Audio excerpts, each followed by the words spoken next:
Hi friends, good morning. Now I am doing tamarind tokku. That means చింతకాయ తొక్కు.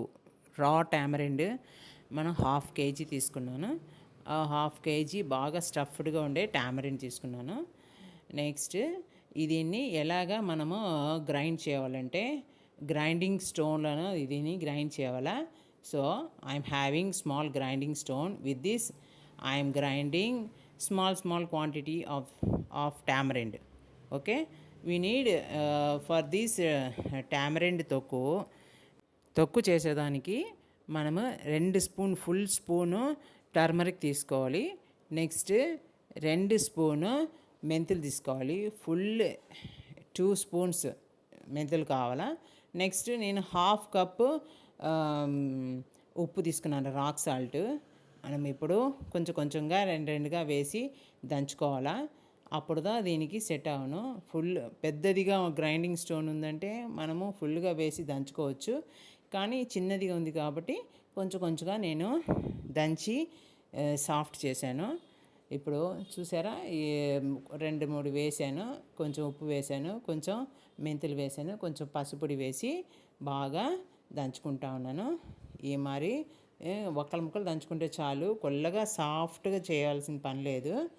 అందుకని కొంచెంగా నేను దంచుతూ ఉన్నాను. చూసారా, ఈ మారి ఉంటే చాలు, కొల్లగా పేస్ట్ మారి దంచక్కర్లేదు. బాగా ఊరిన తర్వాత మనము దాంతో పచ్చడి చేసుకోవచ్చు. చూసారా, చింతకాయలు ఎంత స్టఫింగ్గా ఉందో, కొల్ల జ్యూసీగా స్టఫింగ్గా, లోపల పల్పీగా నస్తుంది.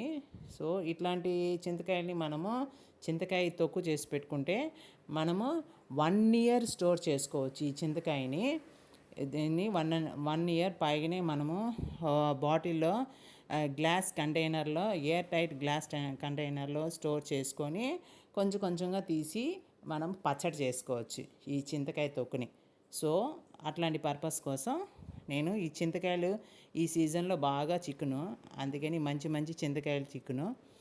అందుకని కొంచెంగా దంచి ఒక బౌల్లో వేసి పెట్టాను.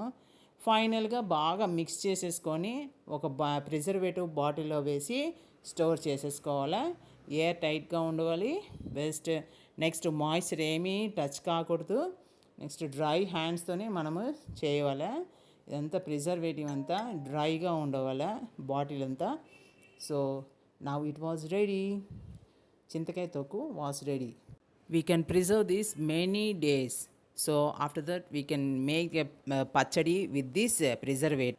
నెక్స్ట్ వీడియోలో పచ్చడి ఎలా చేయాలో చెప్పాను.